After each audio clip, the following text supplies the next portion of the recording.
Today we're broadcasting special content from our second annual Pray Vote Stand Summit that was held in Atlanta, Georgia. Among the many speakers this year, my good friend Pastor Carter Conlon, General Overseer of Times Square Church in New York. He titled his message, "The Right Cry at the Right Throne," starting with the cries of the Israelites recorded in Exodus chapter 5. Here is what he had to share. Exodus chapter 5. Verse 15 says, "Then the officers of the children of Israel came and cried out to Pharaoh, saying, 'Why are you dealing thus with your servants? There is no straw given to your servants.'" Now, this is an incredible moment in the history of the people of God of that particular time. These are the descendants of Abraham. You remember in Genesis chapter 12, the Lord said to Abram, "Get out of your country, from your family, from your father's house, to a land that I will show you. I will make you a great nation. I will bless you and make your name great, and you shall be a blessing. I will bless those who bless you, and I will curse him who curses you, and in you all the families of the earth shall be blessed." Now, talk about an incredible opportunity for these people. This is a promise made to Abraham. These are the descendants of Abraham, so they would know that this is their promise. This is their history. As a matter of fact, Abraham, their spiritual and physical father in a sense, he had had an encounter with the pre-incarnate Christ just on the outskirts of Sodom. And they would have known a lot of this. They would have known we have access to God.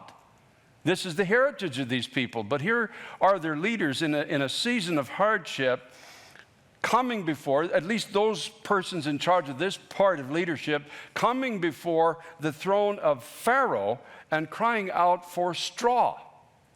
It's an amazing thing. You know, we as the people of God can end up living so far beneath our calling that we're not even aware of it. They had access to the throne of God. They had a promise that I'll bless those who bless you and I'll curse those who curse you.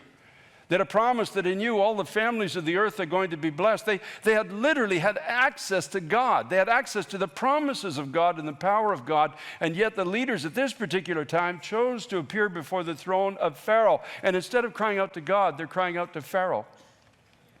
Instead of the promises of protection and provision and all of the things that God had promised to give them, they're asking for straw. And the worst of it all is that had they succeeded in getting some straw, they probably would have come back to the people with a praise report. For real, straw. You wonder sometimes when we realize the power of prayer, because Jesus told us, whatever you ask for, what? You shall receive. Ask, you shall receive. Everyone who asks receives. Seek, you shall find. Knock, it shall be opened. Can you imagine if we just believed that verse of Scripture? The prayer meeting in the house of God would be jam-packed. People would be presenting their petitions before God and expecting God to answer, because he did say, everyone who asks receives. Now, the people of God of this particular time had taken a journey from the place that they were into the nation of Egypt because of difficulty and famine. As a matter of fact, they left the place that they were in Genesis chapter 45, verses 17 and onward. This was their history. Pharaoh said to Joseph, "Say to your brothers, do this, load your animals and depart and go to the land of Canaan. Bring your father, bring your households and come to me, and I will give you the best of the land of Egypt, and you will eat the fat of the land." I find it interesting in the context of it was 402 years ago today that the Mayflower left England and headed for America. As the people of God of this particular time left their own shore, as you may call it that, their own land at that point, because of hardship, the people on the Mayflower left because many of them were experiencing forms of hardship, including religious persecution.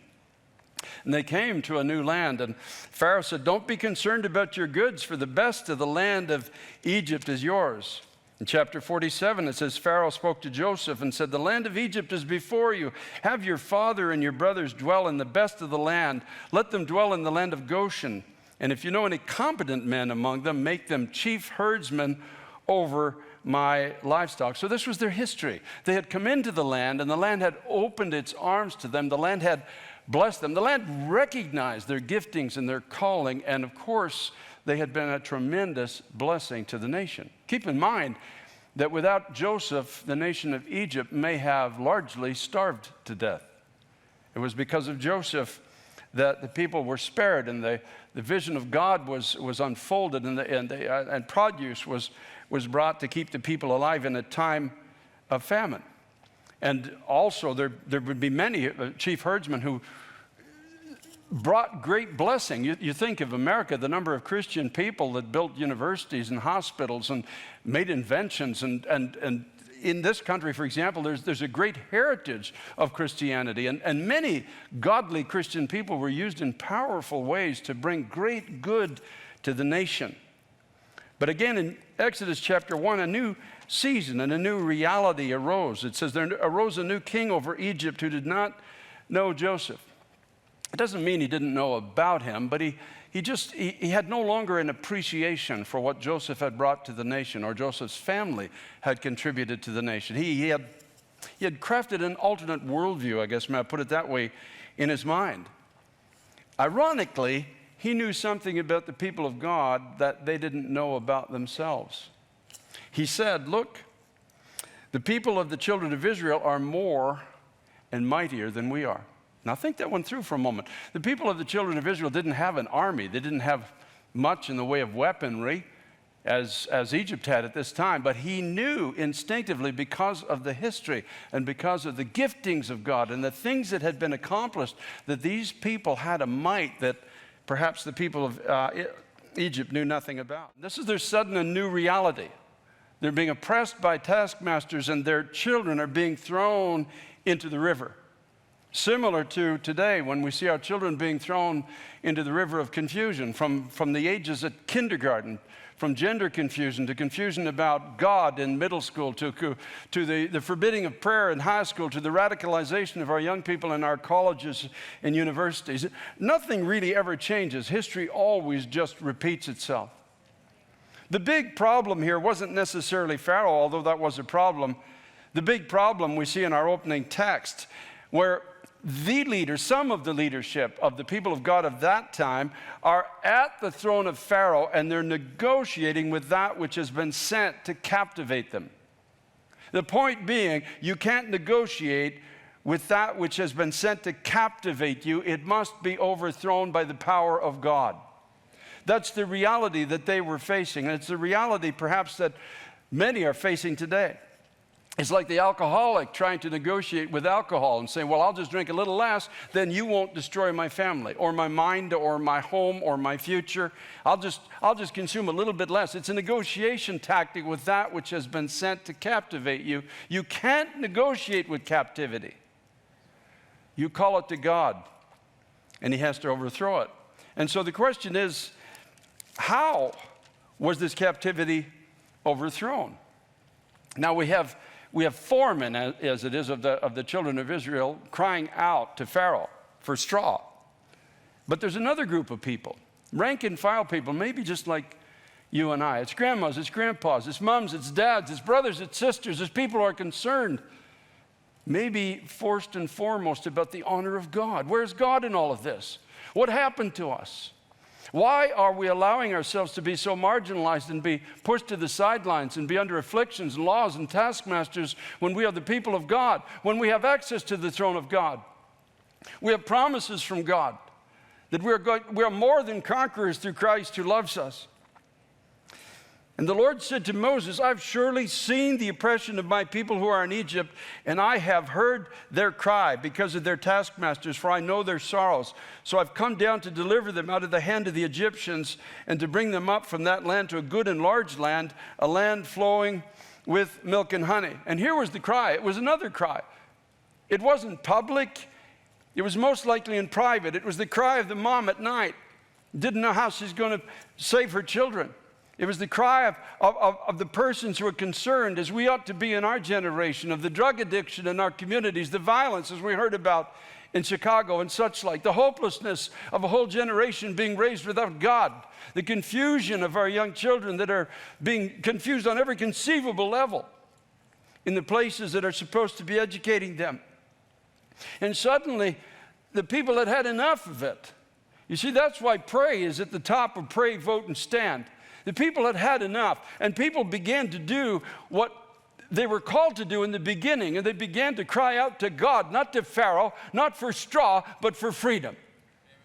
They began to cry out for their heritage.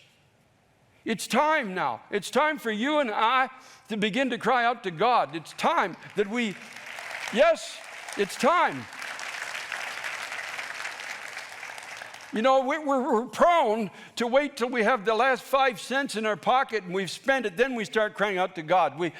It's funny the way we are. We exhaust our own resources, and it's only in exhaustion, in a sense, that common sense finally settles in and says, wait a minute, aren't we the people of God? Aren't we supposed to be more than conquerors through Christ who loves us? Didn't Jesus say, have faith in God, for verily I say to you, whoever says to this mountain, be thou removed and be cast into the sea, and shall not doubt in his heart, but believes that the things he says he shall come to pass, he shall have whatsoever he says.